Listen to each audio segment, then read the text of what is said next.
Chapter 10. A Forced Interview. Tuesday, September 11, 8 p.m.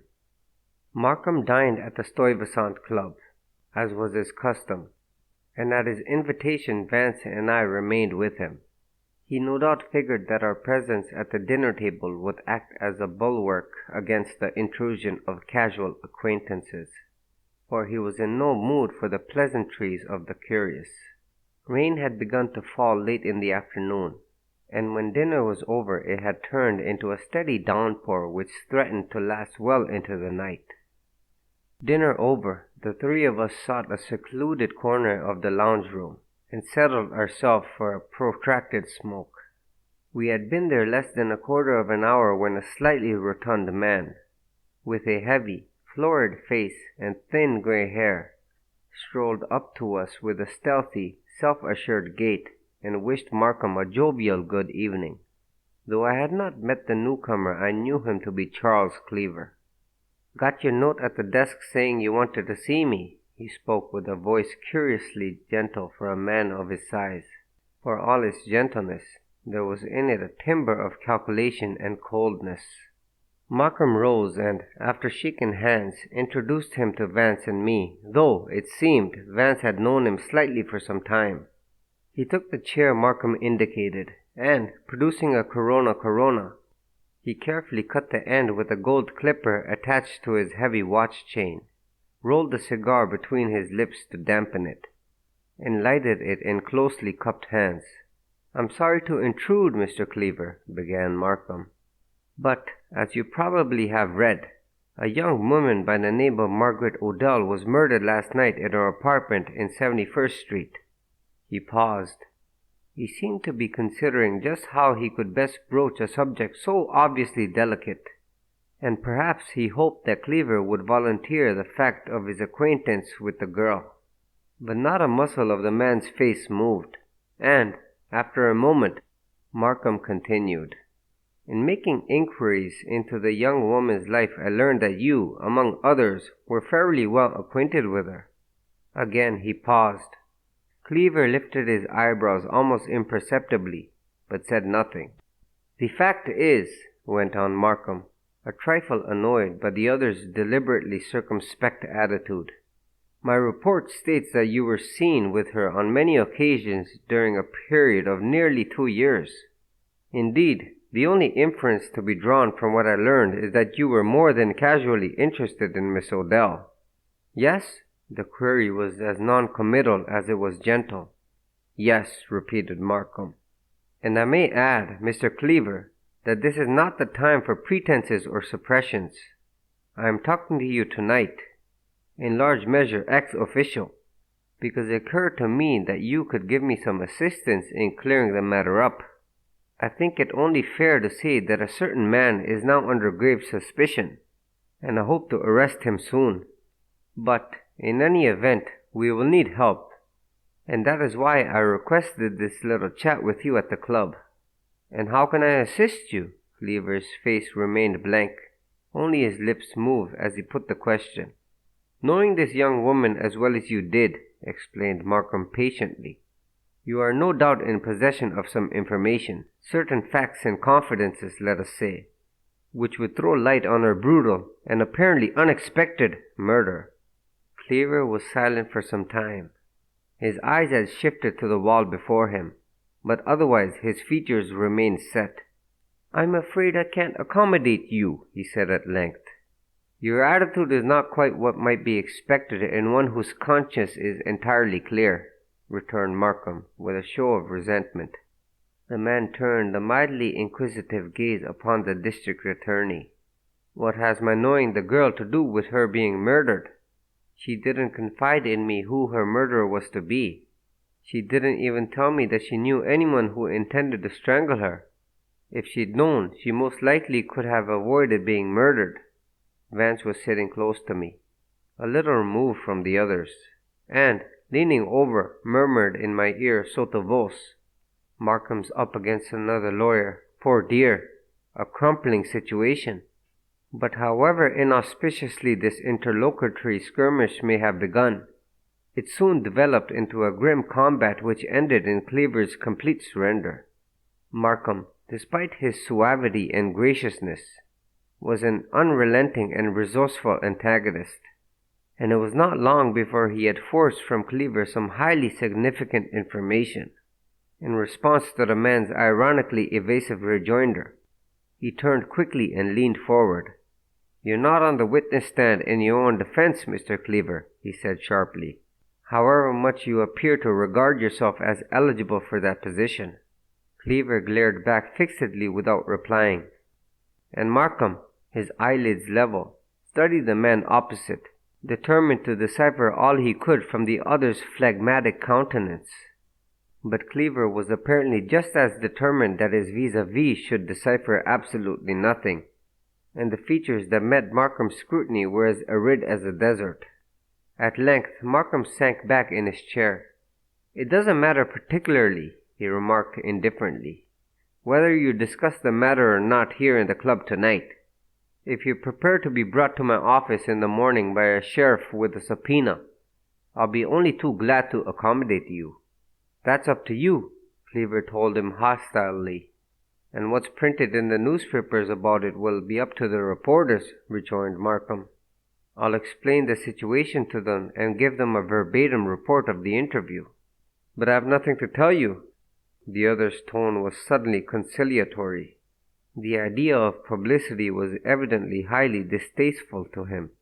"So you informed me before," said Markham coldly. "Therefore I wish you good evening." He turned to Vance and me with an air of a man who had terminated an unpleasant episode. Cleaver, however, made no move to go. He smoked thoughtfully for a minute or two. Then he gave a short, hard laugh which did not even disturb the contours of his face. "Oh, hell," he grumbled, with forced good nature. "As you said, I'm not on the witness stand. What do you want to know?" "I've told you the situation." Markham's voice betrayed a curious irritation. "You know the sort of thing I want. How did this Odell girl live? Who were her intimates? Who would have been likely to want her out of the way? What enemies had she? Anything that might lead us to an explanation of her death. And incidentally," he added with tartness, "anything that'll eliminate yourself from any suspected participation, direct or indirect, in the affair." Cleaver stiffened at these last words and started to protest indignantly, but immediately he changed his tactics. Smiling contemptuously, he took out a leather pocket case and, extracting a small folded paper, handed it to Markham. "I can eliminate myself easily enough," he proclaimed with easy confidence. "There's a speeding summons from Boonton, New Jersey. Note the date and the time. September the 10th, last night, at 11:30. Was driving down to Hopatcong and was ticketed by a motorcycle cop just as I had passed Boonton and was heading for Mountain Lakes. Got to appear in court there tomorrow morning. Damn nuisance, these country constables." He gave Markham a long, calculating look. "You couldn't square it for me, could you? It's a rotten ride to Jersey, and I've got a lot to do tomorrow." Markham, who had inspected the summons casually, put it in his pocket. "I'll attend to it for you," he promised, smiling amiably. "Now tell me what you know." Cleaver puffed meditatively on his cigar. Then, leaning back and crossing his knees, he spoke with apparent candor. "I doubt if I know much that'll help you. I liked the Canary, as she was called. In fact, was pretty much attached to her at one time. Did a number of foolish things. Wrote her a lot of damn fool letters when I went to Cuba last year. Even had my picture taken with her down at Atlantic City." He made a self-condemnatory grimace. "Then she began to get cool and distant. Broke several appointments with me. I raised the devil with her, but the only answer I got was a demand for money." He stopped and looked down at his cigar ash. A venomous hatred gleamed from his narrowed eyes, and the muscles of his jowls hardened. "No use lying about it. She had those letters and things, and she touched me for a neat little sum before I got 'em back." "When was this?" There was a momentary hesitation. "Last June," Cleaver replied. Then he hurried on. Mr. Markham, his voice was bitter. I don't want to throw mud on a dead person, but that woman was the shrewdest, coldest-blooded blackmailer it's ever been my misfortune to meet. And I say this too, I wasn't the only easy mark she squeezed. She had others on her string. I happen to know she had once dug into old Louis Mannix for a plenty. He told me about it. Could you give me the names of any of these men? Asked Markham, attempting to dissemble his eagerness. I've already heard of the Mannix episode. No, I couldn't, Cleaver spoke regretfully. I've seen the Canary here and there with different men, and there's one in particular I've noticed lately, but they were all strangers to me. I suppose the Mannix affair is dead and buried by this time. Yes, ancient history. You won't get any line on the situation from that angle. But there are others, more recent than Mannix, who might bear looking into, if you could find them. I'm easygoing myself, take things as they come, but there's a lot of men who'd go red-headed if she did the things to them that she did to me. Cleaver, despite his confession, did not strike me as easygoing, but rather as a cold, self-contained, nerveless person whose immobility was at all times dictated by policy and expediency. Markham studied him closely. You think, then, her death may have been due to vengeance on the part of some disillusioned admirer?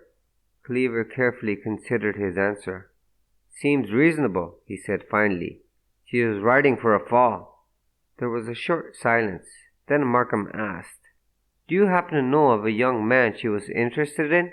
Good-looking, small, blond mustache, light blue eyes, named Skeel? Cleaver snorted derisively. That wasn't the Canary's specialty. She let the young ones alone, as far as I know. At this moment a page boy approached Cleaver and bowed. Sorry to disturb you, sir, but there's a phone call for your brother. Party said it was important and, as your brother isn't in the club now, the operator thought you might know where he'd gone. How would I know? Fumed Cleaver. Don't ever bother me with his calls. Your brother in the city? Asked Markham casually. I met him years ago. He's a San Franciscan, isn't he?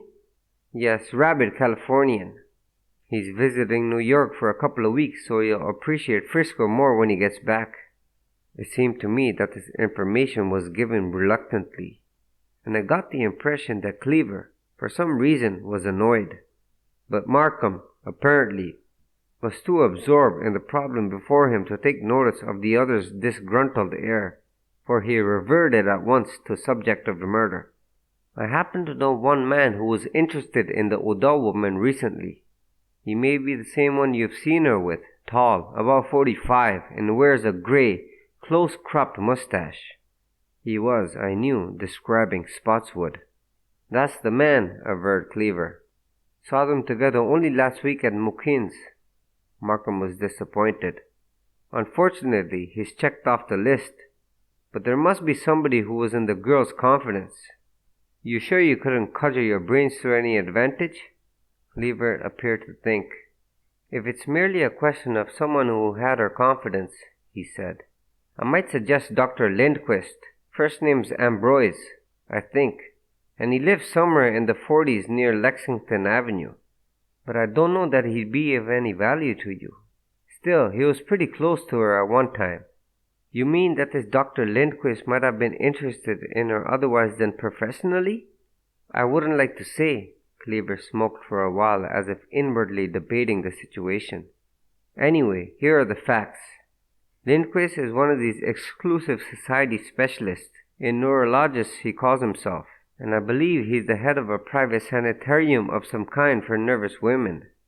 He must have money, and, of course, his social standing is a vital asset to him, just the sort of man the Canary might have selected as a source of income. And I know this, he came to see her a good deal oftener than a doctor of his type would be apt to. I ran into him one night at her apartment, and when she introduced us, he wasn't even civil. It will be at least beer looking into, replied Markham unenthusiastically. You have no one else in mind who might know something helpful? Cleaver shook his head. No, no one. And she never mentioned anything to you that indicated she was in fear of anyone or anticipated trouble? Not a word. I was bowled over by the news. I never read any paper but the Morning Herald, except, of course, the daily racing form at night. And as there was no account of the murder in the morning's paper, I didn't hear about it until just before dinner. The boys in the billiard room were talking about it, and I went out and looked at an afternoon paper. If it hadn't been before that, I might not have known of it till tomorrow morning. Markham discussed the case with her until 8:30, but could elicit no further suggestions. Finally, Cleaver rose to go. "Sorry I couldn't give you more help," he said. His rubicund face was beaming now, and he shook hands with Markham in the friendliest fashion. "You wrangled that viscid old sport rather cleverly, don't you know?" remarked Vance, when Cleaver had gone. "But there's something deuced queer about him." The transition from his gambler's glassy stare to his garrulous confidences was too sudden, suspiciously sudden, in fact.